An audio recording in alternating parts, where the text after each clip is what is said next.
Pour la partie administrative, nous allons commencer par la déclaration préalable, c'est-à-dire la déclaration au niveau de votre commune. En l'occurrence, je ne voulais pas partir de quelque chose de vide, donc j'ai utilisé pour ma part la plateforme Oscaro Power, parce que c'est chez eux que j'ai commencé mon premier kit d'installation, donc mon premier kit solaire. Et de ce fait, j'ai bien navigué dans leur site et une partie extrêmement bien faite relative au guide.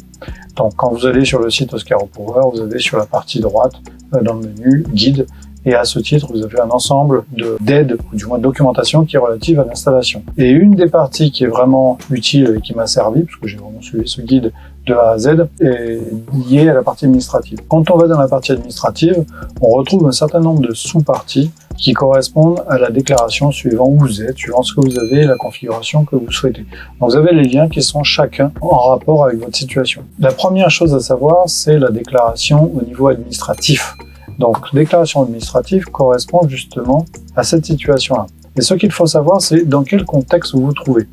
Alors, la première chose à bien comprendre au niveau administratif, donc on parle de déclaration à la mairie, ça correspond à quelle configuration vous envisagez d'installer au niveau solaire. Est-ce que vous êtes dans une installation de plus de 3 kg? Le filtre des 3 kg est important à très nombreux titres. C'est souvent le filtre qui va obliger à passer de nombreuses documentations supplémentaires en dessous de cette valeur. Justement, tout est simplifié. Donc, est-ce que vous êtes à moins de 3 kg, oui ou non? Pour ne pas le faire du tout, il faut être soumis à ces 3 règles obligatoires. Donc, moins de 3 kg, une installation posée au sol et dans une zone qui n'est pas soumise à la validation des architectes de bâtiments de France, donc les ABF. Je parle bien des déclarations administratives françaises. Je ne suis pas du tout calé, ou du moins domicilié dans notre pays, donc je ne peux pas du tout parler de comment ça se passerait pour un autre pays. En l'occurrence, si vous êtes dans ce contexte-là, donc moins de 3 kg en dessous de 2,80 m et non soumis aux ABF, vous n'avez pas besoin de déclarer quoi que ce soit. En revanche, dès qu'un de ces points n'est pas validé, c'est-à-dire que vous êtes une installation au-dessus de 2,80 m, donc un abri bois, un abri jardin, une pergola, etc., à plus de 2,80 m, vous êtes obligé de faire une déclaration, bien sûr, en mairie. Donc, cette déclaration, si vous êtes à plus de 3 kg, pareil, et si vous êtes sur un ABF, quelle que soit la situation, vous devrez le faire. Pour le faire, vous avez justement le tutoriel ou l'offre, je ne vais pas parler de l'offre d'accompagnement parce que c'est une offre payante, mais le tutoriel est très bien fait. Dans un premier temps, quelle est la chronologie? Donc, la chronologie temporaire, on se trouve ici.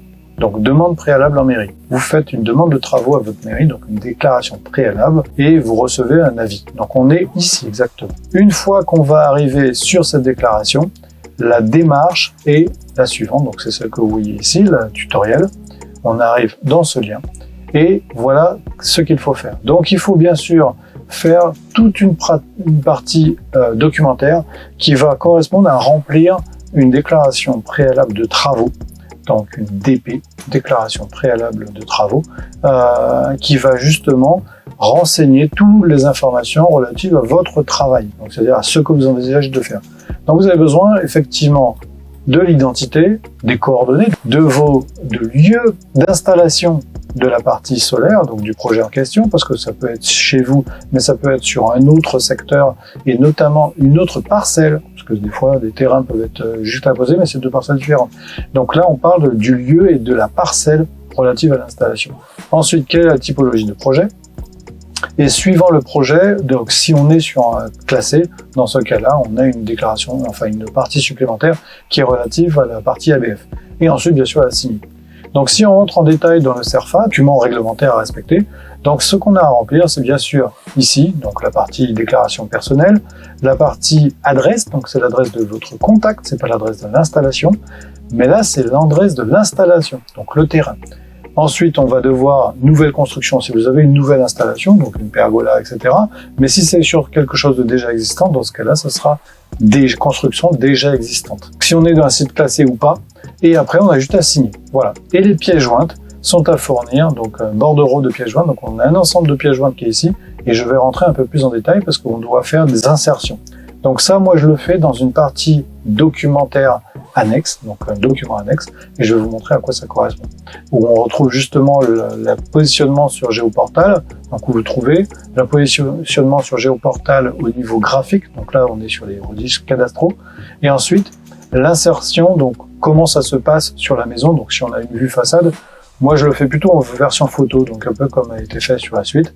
Et ensuite, l'explication rapide de ce que vous allez installer et surtout de la partie technique, donc les résumés un peu du matériel. Donc on va directement regarder comment mon installation a été déclarée. Donc la dernière en date, hein, c'est la dernière qui a été postée au mois de novembre de l'année dernière, puisque l'installation a été faite durant l'hiver.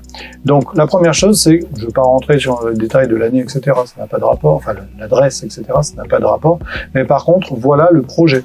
Donc le projet, il s'agit d'une construction existante sur lequel j'ajoute des panneaux solaires sur la partie toiture de ma maison. Ensuite, un petit descriptif rapide, donc ajout de 9 panneaux solaires sur un pont de toit situé, blablabla, etc., etc. Donc, on a justement le résumé rapide de ce que vous envisagez de faire. Et si vous avez une déclaration préalable qui a été faite, typiquement l'abri jardin ou l'abri bois qui existe déjà, ou l'abri vélo que vous auriez déjà, dans ce cas-là, vous pouvez mettre le numéro de l'ADP correspondant à la validation déjà de construction déjà existante. Pour la maison, ça n'a pas besoin, mais pour un logement, enfin pour un local annexe, ça peut être intéressant. Ça accélère en fait la procédure chez eux, de manière à valider que le local additionnel ait bien été déclaré. Ce qui n'était déjà pas mon cas, d'ailleurs pas mon cas la première fois. Ensuite, voici la partie annexe. Donc la partie annexe, donc là on est vraiment dans l'annexe qui est dans Shareware dans mon cas, de la déclaration préalable. On retrouve le demandeur, l'adresse et ensuite la localisation. Donc sur Géoportal, vous allez simplement taper l'adresse correspondant à votre local, donc votre logement, et vous allez pouvoir avoir ces deux vues, donc la vue plan avec les maisons et la vue correspondant justement à une incursion visuelle, donc une vue aérienne. Donc il faut mettre les deux, donc le plan et la partie aérienne. Ensuite, on descend un peu plus bas, c'est-à-dire qu'on va zoomer vraiment sur le cadastre. Donc, on est toujours sur Géoportal, on va zoomer plus précisément sur la maison elle-même, de manière à retrouver le numéro de parcelle. Donc, c'est le numéro de parcelle qui est ici. Et puis, la partie, bon, on a deux visions, un plan de masse, et puis après le numéro parcellaire. Donc, vous prenez les deux, vous ne cassez pas la tête. À ce moment-là, on peut prendre aussi la photo, donc zoomer.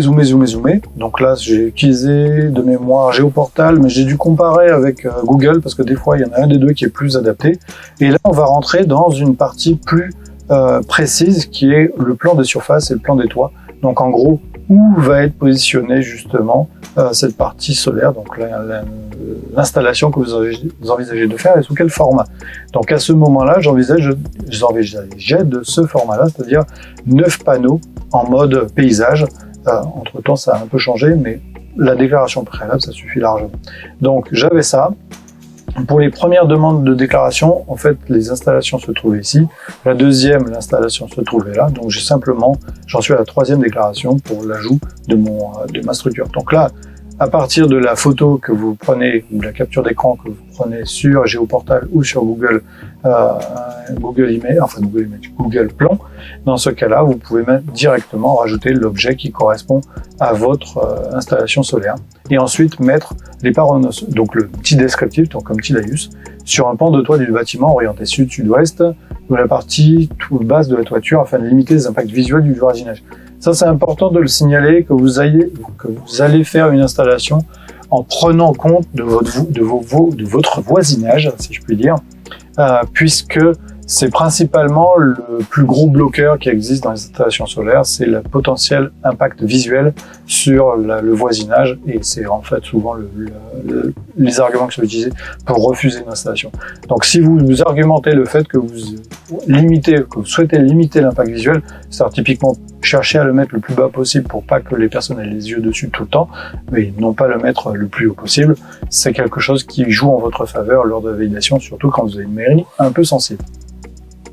La situation suivante, donc on voit au passage qu'on a les DP, blabla, les numéros. Ça correspond justement au chapitrage qui est imposé. Donc c'est un chapitrage qui est fourni dans le document CERFA, et donc du coup il suffit de respecter le chapitrage pour pouvoir faire ce renseignement. Donc là j'ai pris simplement une photo d'une entrée, donc une vue. Donc c'est visible d'une vue, mais qui passe à travers la maison d'un voisin. Donc en gros, là je suis devant le portail du voisin, mais ce que vous voyez ici, c'est ma maison. Donc on voit, là, on est sur ce pan-là en fait. Donc vous faites la même chose, la même insertion, en essayant d'être le plus propre possible de vos panneaux tels que vous envisagez de les poser plutôt, afin que les personnes puissent comprendre justement ce que ça va donner de leur point de vue ou du point de vue extérieur. Donc là, ce que je spécifie, c'est que la toiture n'est pas visible de l'extérieur, hormis depuis ce petit chemin. D'ailleurs, on est obligé de passer à travers la vision du voisin pour le voir. On ne va pas prendre la photo depuis chez le voisin, on prend la photo depuis la zone publique. On ne parle pas de guerre de voisinage, on parle d'une déclaration publique de travaux, donc du coup, du mieux possible depuis l'extérieur. Il est certain que si rien n'est visible depuis l'extérieur, peut-être que la vue depuis le voisin peut être nécessaire, et là, c'est à vous de demander à votre voisin. Mais normalement, c'est la vue depuis la zone publique, et non pas la zone depuis une zone privée. Par contre, c'est en cas de contestation de la part d'un voisin, lui, il va argumenter que c'est depuis chez lui. Donc, je vous conseille de vous rapprocher de votre voisin, enfin, en cas de soucis potentiels, afin de pouvoir lui expliquer ce que vous envisagez de faire, éventuellement prendre en compte ses considérations, c'est-à-dire s'il ne veut pas certains arguments ou certains trucs, que vous soyez prêt à modifier votre projet en prenant en compte les demandes potentielles des voisins. Voilà. Donc, dans un souci de présentation, donc là, vous expliquez un peu la description du projet. Donc, moi, dans mon cas, le but, c'est d'être le plus parallèle possible au toit lui-même. Donc, c'est ce que j'essaye de faire. Et puis, s'en remplacer au plus bas de la toiture pour limiter les impacts visuels. Donc là, on répète le fait qu'on ne veuille pas créer de problèmes de voisinage, en fait. Les mairies sont là aussi pour gérer ce genre de voisinage et les éviter au maximum. Cette extension rejoindra l'installation déjà en place. Donc, étant donné que moi, j'avais déjà une installation pour laquelle il y avait déjà une DP, je reprends le numéro de la DP pour dire que, en fait, c'est pas une nouvelle installation, mais c'est bien un ajout dans une installation actuelle. Et on est bien en autoconsommation avec injection à titre gracieux, puisque moi, je n'ai pas d'obligation d'achat. Ensuite, on dit ce que comportera l'installation. Donc là, on reprend simplement le fait que ce sera 9 panneaux, 9 panneaux de 400 et de 350 watts. Et ensuite, l'installation totale sera composée et là, vous donnez ce que vous envisagez d'avoir à terme. Donc, le nombre de panneaux avec la puissance maximale crête, avec le nombre. La mairie n'a pas vraiment de besoin par rapport à l'installation technique, parce que ça, c'est plutôt votre fournisseur d'énergie qui le demandera. Mais un petit laïus, ça coûte pas bien cher. Dans le meilleur des cas, ça peut les intéresser et ils peuvent revenir vers vous pour non pas être bloquants, mais pour vous demander des informations plus par curiosité et pour promouvoir ou rejoindre une campagne déjà en place dans le village, par exemple. Ça existe dans de nombreux cas. Ça peut aussi aider dans certains cas à justifier une prime potentielle. Mon cas est particulier parce que moi je ne passe pas par un installateur, donc pour info, cette partie-là n'est à faire que en cas d'auto-installation. Quand vous faites faire par un prestataire, c'est le prestataire qui fait ce travail, non pas vous. Quoi qu'il en soit, dans mon cas, j'ai juste remis le laïus avec la définition rapide de la puissance potentielle, et puis donc du coup comment ça va être configuré, et le fait que je vais ensuite déclarer cette installation à mon fournisseur d'énergie pour être en règle avec lui. Parce que chaque fournisseur d'énergie a des règles particulières. À la suite de cette description, on va simplement réexpliquer rapidement quelle est la typologie du matériel et faire un petit screenshot. Si vous avez fait une commande sur un fournisseur, vous reprenez simplement la capture d'écran du matériel qui va être listé. Vous n'avez pas besoin de signaler le nombre, mais plutôt la typologie du matériel, donc les panneaux, le système de fixation et puis la partie micro-ondulée. On peut aussi spécifier que le toit, ça va être mis en surimposition. Donc moi je l'ai pas mis parce que je l'avais mis dans l'installation la déclaration précédente, mais dans certains logements il est bien de mettre que c'est une surimposition qui va être mise en place sur le toit, c'est-à-dire qu'on ne sera pas en intégré au bâti. Alors attention, parce que je reprends là-dessus, si vous êtes dans une zone classée, les ABF peuvent revenir vers vous et vous exiger de faire une intégration au bâti. Ça se fait de moins en moins parce qu'en l'occurrence, ça crée de nombreux problèmes de fuite, etc. Donc, il y a beaucoup de risques associés à ça. Donc, finalement, c'est de moins en moins le cas. Certaines mairies peuvent demander à faire une intégration au bâti. Ce n'est plus obligatoire. Sachez que c'est contestable. Normalement, ils n'ont plus le droit de vous imposer une intégration au bâti, sauf dans le cas des ABF, où c'est une demande qui est liée à une structure, bâtiment, enfin, une église classée ou un monument classé qui serait proche de votre logement. Pour les installations d'un logement classique sans aucun caractère historique, etc., l'intégration au bâti n'est plus obligatoire et les mairies qui justifieraient ce point-là, qui demanderaient ça, sont normalement déboutés en cas de contestation. Donc vous pouvez contester une demande d'intégration au bâti. Les surimpositions sont vraiment devenues un standard aujourd'hui. Et même les professionnels ne font quasiment plus que ça.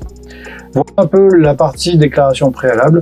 Ensuite, une fois que c'est fait, vous imprimez ces documents, vous les fournissez, vous les remettez à votre mairie. Donc en général, il faut fournir en 3 versions exemplaires papier qui, elles, vont partir sur les différents services d'archivage, de validation, etc., dont une vous revient signée. Donc le but étant de recevoir donc un document tel que c'est expliqué là, un certificat attestant de la non-imposition.